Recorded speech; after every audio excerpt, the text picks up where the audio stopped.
Bonjour à toutes et à tous, nous sommes ravis de vous retrouver aujourd'hui dans le cadre de nos émissions consacrées à la loi de finances pour 2021, traitées dans nos deux feuillets hebdomadaires 3872 et 3873, auxquels vous pourrez vous reporter bien sûr. Nous avons scindé cette série d'émissions spéciales loi de finances 2021 en deux grandes thématiques, la fiscalité des particuliers et la fiscalité des entreprises. La fiscalité des entreprises sera, elle, divisée en trois parties, les mesures qui concernent l'impôt sur les sociétés et l'impôt sur les revenus professionnels, les allègements de contributions économiques territoriales et la TVA. Cette deuxième partie est consacrée aux mesures les plus emblématiques de la loi de finances pour 2021, celle concernant la baisse des impôts de production qui était très attendue. J'accueille notre experte Sophie Merchat, chargée des impôts locaux à la revue Fiduciaire, qui va nous présenter les trois volets de cette réforme avant d'évoquer une nouvelle exonération facultative de CFE et donc de CVAE pour création et extension d'établissements. Bonjour Sophie. Bonjour Marianne. Alors Sophie, faisons tout d'abord, si vous le voulez bien, un petit point de terminologie. Est-ce que vous pouvez nous rappeler ce que l'on entend par impôt de production ? Alors les impôts de production, ce sont les impôts qui sont décorrélés du résultat de l'entreprise, donc ils sont dus même si l'entreprise est déficitaire. Pour les impôts locaux, ce sont principalement la cotisation foncière des entreprises, la CFE, et la cotisation sur la valeur ajoutée des entreprises, la CVAE. Et puis, on va ajouter ici les impôts locaux qui sont dus par les propriétaires d'établissements et de terrains et de locaux qui sont affectés à une activité, donc qui sont soumis à la taxe foncière. Très bien. Le premier volet de cette baisse des impôts de production concerne toutes les entreprises redevables de la CVAE. Comment est-ce qu'elle se traduit ? Eh bien, elle se traduit par la division par deux des taux d'imposition à la CVAE. Par exemple, le taux maximal de CVAE qui était de 1,5% pour les entreprises dont le chiffre d'affaires est supérieur à 50 millions d'euros, eh bien ce taux redescend à 0,75%.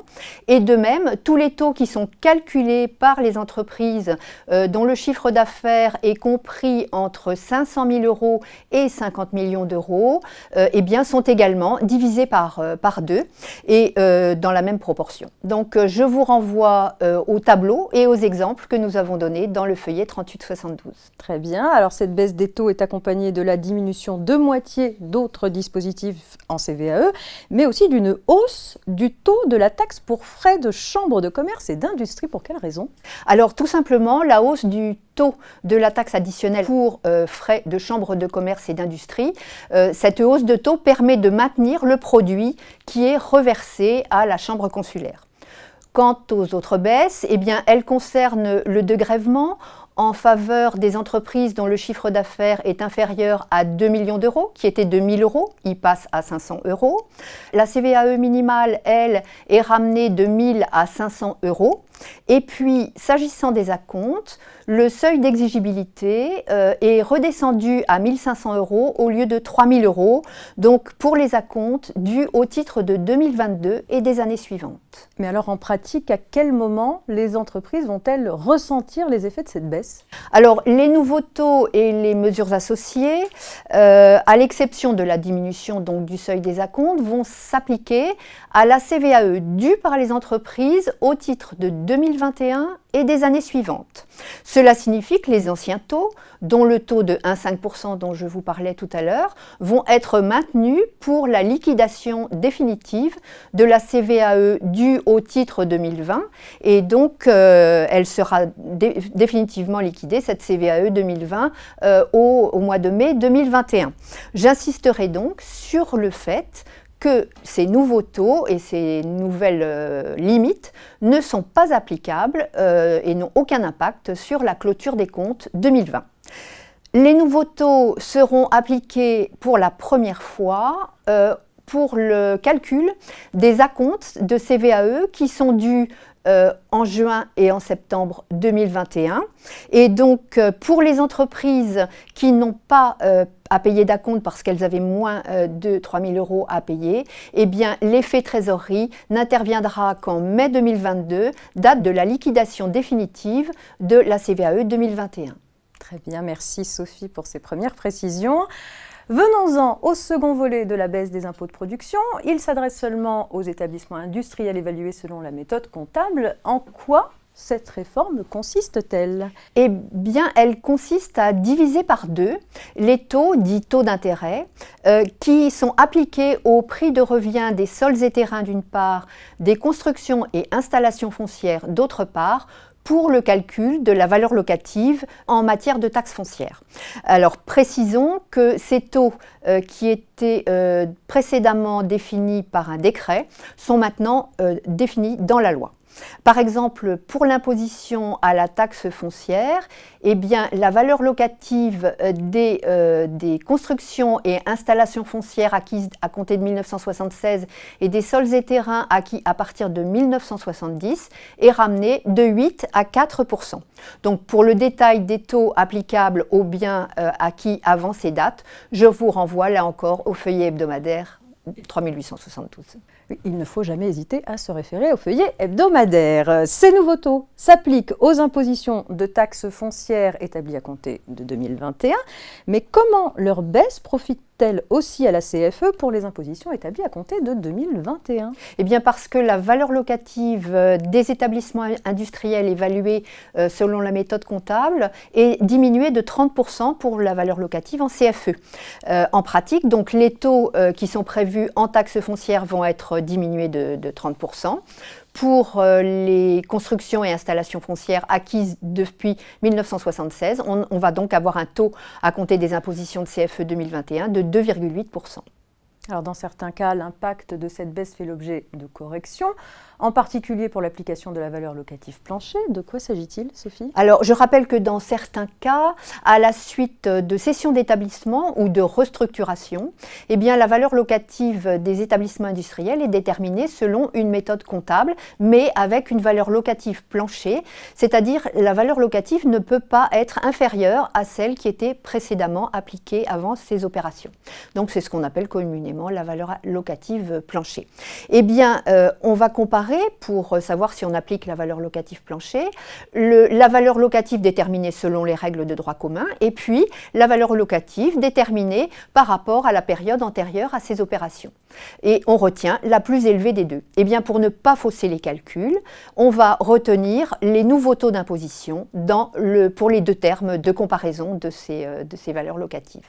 Voilà. Et puis, autre impact de la baisse, eh bien, cette baisse des taux est prise en compte pour le nouveau lissage pendant 6 ans, qui résulte d'une variation de plus de 30% de la valeur locative consécutive soit à un changement de méthode de détermination de la valeur locative, donc on va passer d'un établissement industriel ou un local professionnel ou inversement, et qui peut résulter également d'un changement d'affectation de l'établissement. Très bien.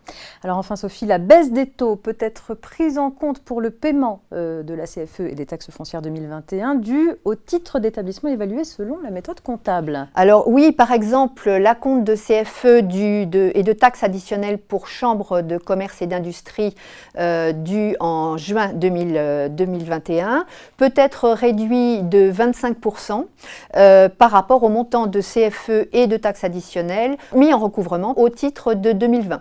De même, pour la CFE, la taxe additionnelle et la taxe foncière de 2021, les prélèvements mensuels vont pouvoir être diminués de 1/20 à la demande du redevable.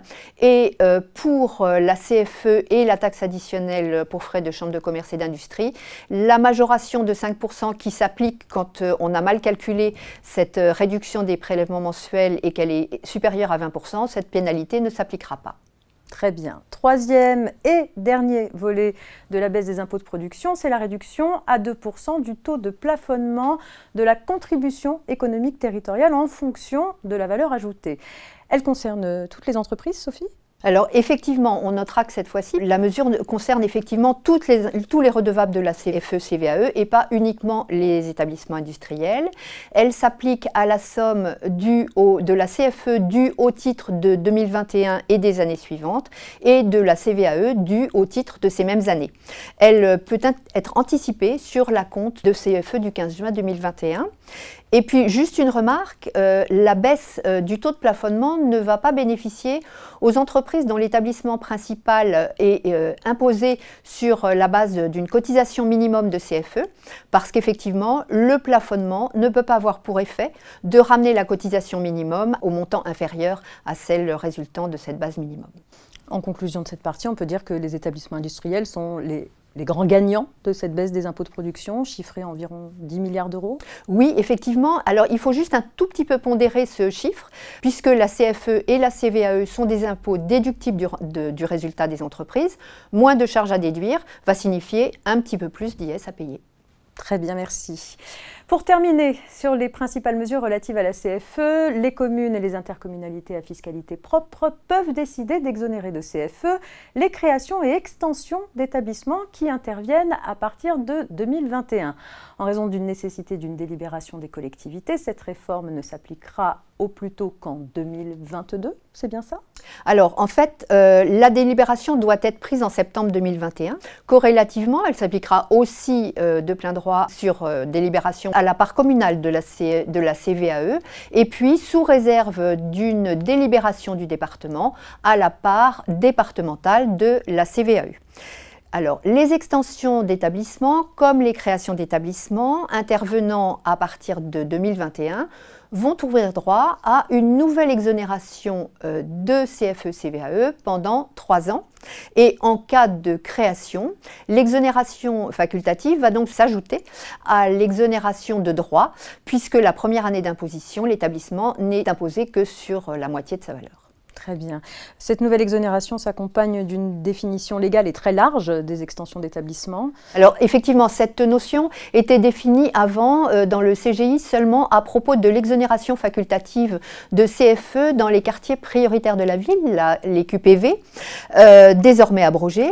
Donc pour les extensions qui sont réalisées à partir du 1er janvier 2021, l'extension s'entend de l'augmentation nette de la base d'imposition par rapport à celle de l'année précédente, revalorisée selon les règles prévues selon le cas, soit pour les établissements industriels, soit pour les locaux professionnels, parce qu'en effet, tous les redevables de la CFE, qu'ils soient établissements industriels ou qu'ils soient locaux professionnels, et quel que soit le secteur d'activité dans lequel ils opèrent, pourront bénéficier de cette nouvelle exonération facultative. Alors, la définition légale est exclue, en revanche, par la loi pour les établissements. Certains établissements, ce sont ceux en pratique qui déposent une déclaration 1465 SD et doivent joindre cette déclaration 1465 SD à leur déclaration 1447C en cas de création d'établissement ou la 1447M en cas de modification. Voilà. Non, allez-y, vous n'aviez pas terminé. Donc, en outre, certaines augmentations de base qui ne résultent pas vraiment d'un investissement foncier. On va parler, par exemple, d'un changement de catégorie de chiffre d'affaires pour la cotisation minimale de CFE, eh bien, ne constitue pas une augmentation de la base d'imposition telle que définie par la loi. Et l'article 1468 bis du CGI qui prévoit cette définition légale en donne toute une liste. Donc là aussi, je vous renvoie au feuillet hebdomadaire pour la liste complète. Un grand merci Sophie d'être venue partager votre expertise avec nous, puis j'ai envie de vous dire à l'année prochaine. Merci Marianne, à bientôt. À bientôt.